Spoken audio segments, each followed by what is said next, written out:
Well, hello and welcome to this short video about how to achieve the three big benefits of owning your own business. What are they? Income, passion, and freedom, and whatever those things mean to you. Which one's missing for you? Are all of them missing? The truth is, almost all small to medium-sized businesses struggle to achieve even one of these things, let alone all three. We all start out in business with hopes and dreams of being independent, being our own boss, lifestyle of freedom. Trouble is, we end up working long hours, run out of money, struggle to pay the bills, and ultimately fail within the first 5 years of starting up. If we even get that far. One of the biggest issues is money, or more importantly, the lack of it. Not many businesses have much discretionary spending these days, let alone having money available for reinvestment or for research and development or anything like that.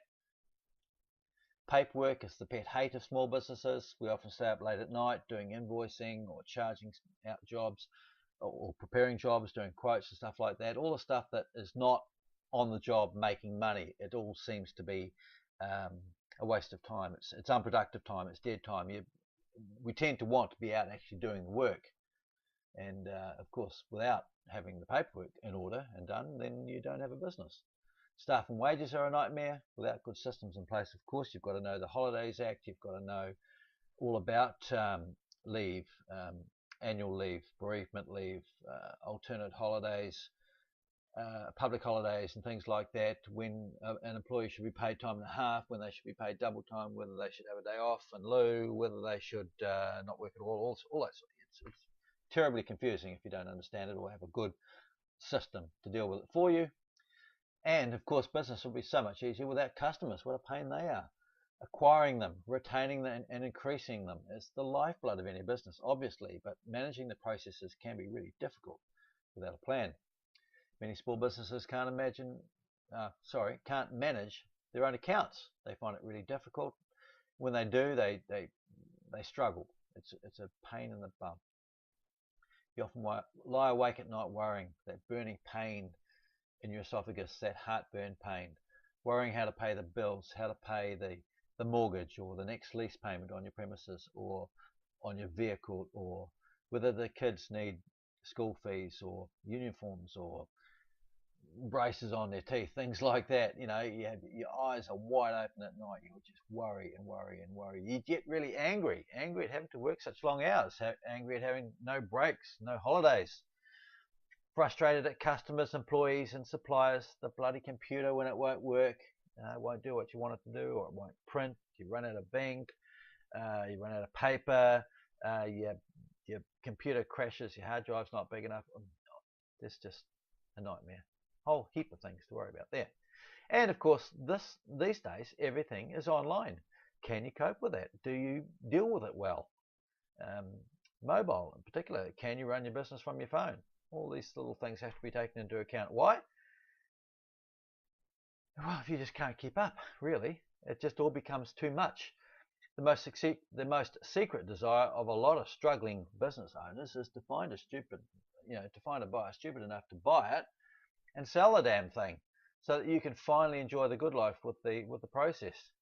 Yeah, right. As if that's going to happen. If you don't have a good business, no one's going to pay you a lot of money to buy it, are they? And you're not going to have the money. You can't fix that with duct tape. TUI is a beer company in New Zealand who has a lot of these "yeah, right" type slogans, and certainly fitting in this case. My name's Mike Shearer. I've been there. I know what it's like to own businesses and to fail miserably. I won't bore you with the details here, but I've got some real great stories about failure. I've owned several businesses, from dairy farming for 20 years, office machinery repair, motel, hotel ownership. I even started out as a civil engineer working for the government when I first started, and that didn't go too well. I've experienced corporate employment at that level, if you can call being a government office worker employment, but there you go. I know what it's like in that environment, should you say, locked in a cubicle day after day, working for someone else for a meager payment. So based on my years of experience, I'm going to share with you a few things that I've learned.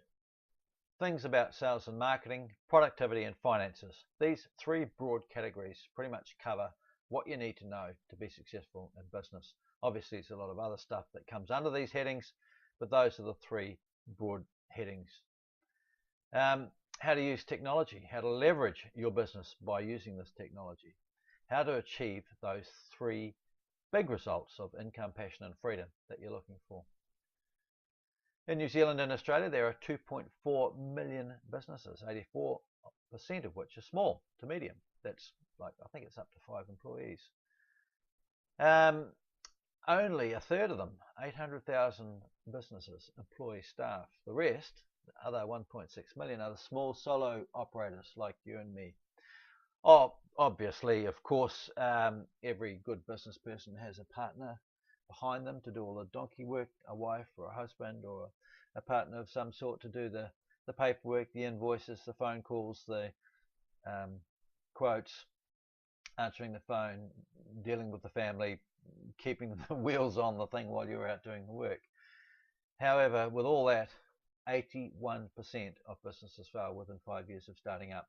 It's a terrible statistic considering, you know, the whole time humans have been walking the earth. We've only managed to achieve 81% failure rate. I mean, it's ridiculous, absolutely ridiculous. And this is even more disturbing. From a recent survey of New Zealand businesses, the median income's only just under 58,000. It's not good. It's not good at all. The bottom 25% making less than 21,500, and the top 75% making over 119,000, which is where we should all be. What's going on here? There we go. So much for wanting to be independent, eh? Lots of people are going into business these days with their eyes shut, looking for income, passion, and freedom, but choosing the wrong vehicle that's just never going to get them to where they want to go. It's like running as fast as you can eastward, looking for a sunset. Everyone following the other person, all doing the same thing, but ultimately getting on the wrong vehicle. Why? Because getting into business is so damn easy.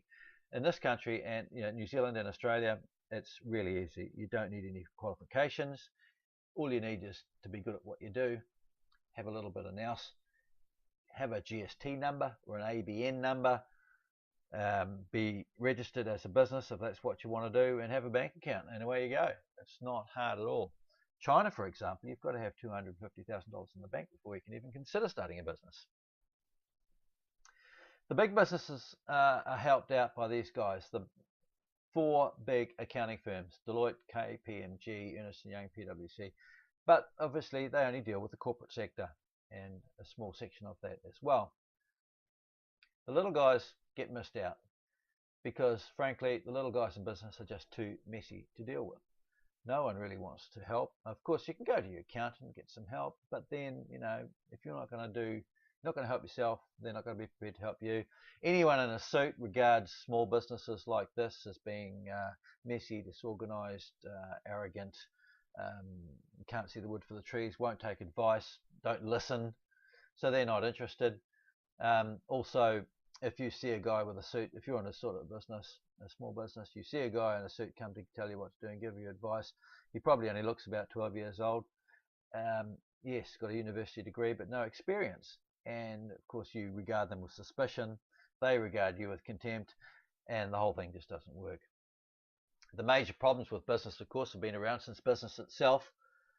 Again, the 3 main categories, although I've separated out cash flow as part of finances. You've got sales and marketing, productivity as well. All of these problems have solutions that can be identified and fixed in any business. On top of all that, you've got to worry about 3 massive changes that have happened in the last 5 years. That of the internet, mobile devices, social media. Why? Why should you worry about this? It's because customers now know more than you do about your business. They know more about you and your business than you do. Just let that sink in for a minute. It's easy to do. They know your prices. They know your competitors. They know your competitors' prices. They know what other people think of you. And they can find that stuff out instantly just by simply doing a Google search. If you're not online, you don't have a website, you don't have a presence online, then you're not going to show up and they won't deal with you anyway. From an Australian survey done in 2014, these are the figures. Obviously, they're going to be bigger now because we're 3 years down the track. 65% of all people have a mobile device, and the average person spends over 2 hours a day on social media. Facebook, for example. 78% of consumers use smartphones to research a product or service before buying it. And 41% will buy using their smartphone, their handheld device, their mobile device, whatever they've got in their hand. Oops. 75% of consumers on Facebook, for example, will buy products and services they see on Facebook. But these are real people, they're reasonable as well. They are real people using social media to share and compare buying experiences and stories with their friends on social media, on Facebook, for example. 25% of website traffic now comes from mobile devices.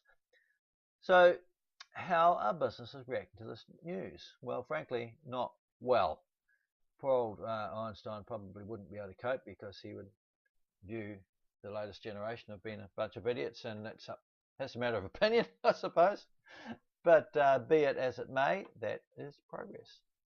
25% of businesses don't have a website, and 31% of business websites that are there aren't mobile optimized, which means you can't see them or use them or interact with them on a mobile device. Pointless. So who are the consumers driving technological change? Well, it's these guys. Generation Y, followed closely by millennials. Generation Y are the ones sort of born in the 80s through to the mid-90s. Millennials are the ones born from the mid-90s to about now. And as they get older, they begin joining the workforce and having businesses of their own, and hopefully even join the human race, judging by some of the teenagers I come across. Anyway, they're just not interested in the old ways. They want instant gratification. They're looking for an easy way. They're used to finding technological solutions to their problems. Google, for example. If you've got a problem, ask Google. Ask Siri on your phone. It's instant. Young, modern businesses will embrace technology more and more. The same old business problems still apply, however, but if you combine it with the internet, technology, and social media, along with planning and implementation, then doing business in the modern world becomes a powerful way to make a living. There's always two sorts of people in business, the grinders and the innovators. Life's the same, unfortunately. What's a grinder? Grinders are people who make money sometimes, but no money a lot of the time. They spend too much time doing the things that don't generate income. Innovators, on the other hand, are people who are crushing it. They're making more and more money by spending less and less time doing it. There are two things that every business needs: high quality targeted traffic and a system to convert that traffic to high paying customers. Traffic in this case, in case you don't know, are potential customers. They are the people who respond to your advertising. They're your target market. To emphasize this point, actually I've got a bit out of sync here, but we'll talk about it anyway. Going back to everybody following everybody else or following the herd, it's not always a good idea. You should always think about doing the opposite, or doing your own thing and not doing what everyone else is doing. And I'm keen on flying. It's one of my passions, one of my hobbies. And back in the days before there was powered flight, there was a competition sponsored by businessmen and newspapers and what have you of the day back in the 1900s to see who could build the first flying machine. This guy, Samuel Pierpont Langley, thought he'd have a go. He had a lot of connections, he had a lot of money, he was an engineer, he was an astronomer or a philosopher, all those things. Very popular guy, everybody loved him. The newspapers loved him. They were always looking for stories from this bloke because he was famous. But his idea was to build something that looked like an aircraft and just put a bigger engine in it, and it wouldn't fly until you put a big enough engine in it. So he just kept building bigger and bigger and bigger engines to drag the thing into the sky until it flew. But of course it didn't work. And curiously enough, as soon as the Wright brothers developed their first flying machine, he gave up. He just quit. No, not doing it anymore, because of course he lost all his credibility. There's a picture of what happened, something in the newspaper. He lost all his credibility overnight, that guy. On the other hand, the Wright brothers built this thing. This is called the Wright Flyer. It wasn't actually an aeroplane, a powered aeroplane. It was a glider. But because they were poor, they were bicycle manufacturers. They had no money for big engines, so they had to find another way. So they studied flight itself. And they first built a glider to make sure that they understood and knew how things were going to fly, how a wing worked, how aerodynamics worked. And then it was just a small step to actually build a little motor and a propeller to push the thing along. The rest, they say, is history. Innovators know their numbers. They know exactly how much it costs to acquire a customer, whereas grinders see advertising as an expense. So how do you become an innovator? Well, it all starts with you. You have to recognize you have a problem and ask for help. That's if you're in business. If you want to start a business, again, you got to ask for help, because it's too easy just to do it wrong and to follow along with everybody else and wonder why nothing happens and nothing works.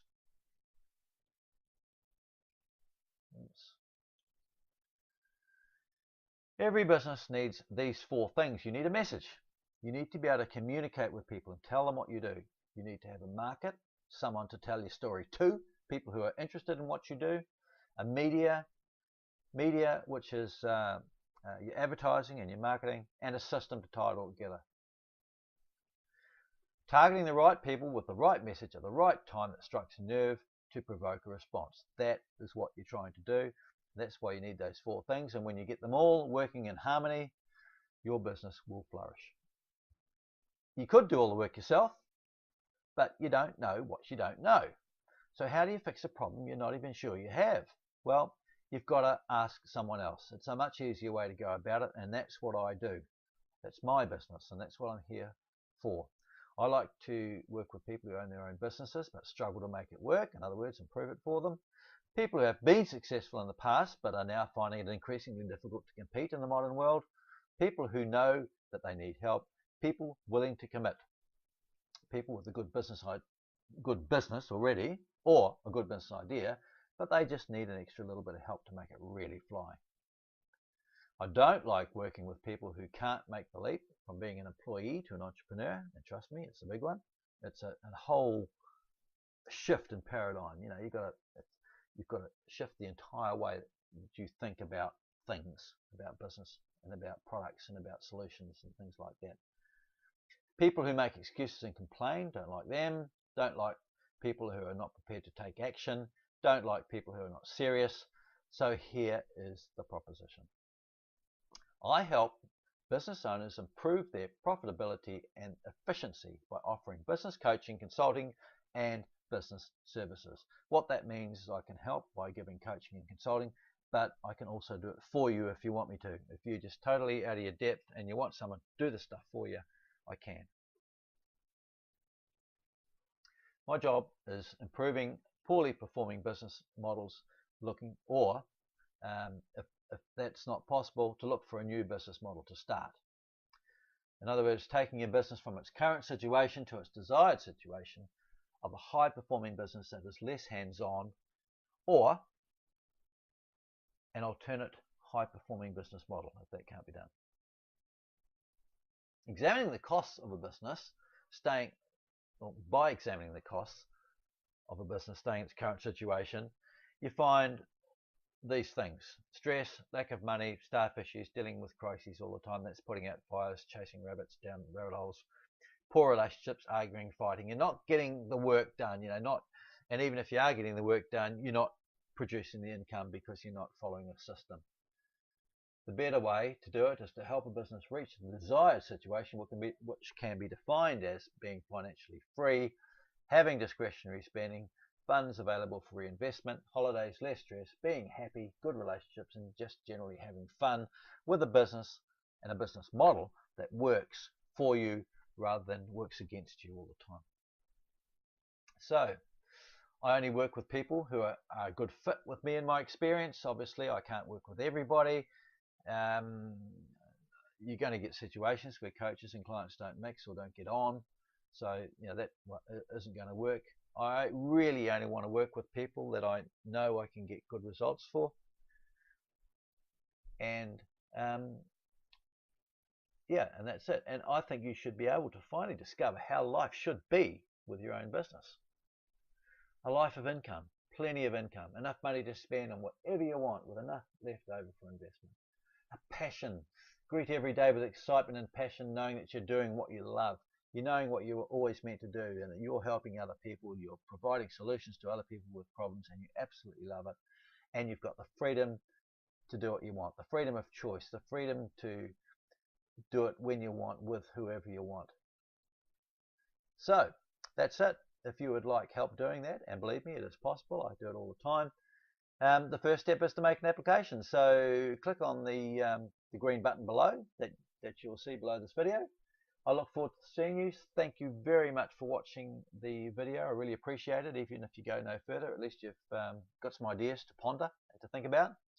But I'd really like to help, so I look forward to seeing you again once you click the green button on the other side, and we'll go through the process of filling out the application, doing a quick survey, and getting up and running.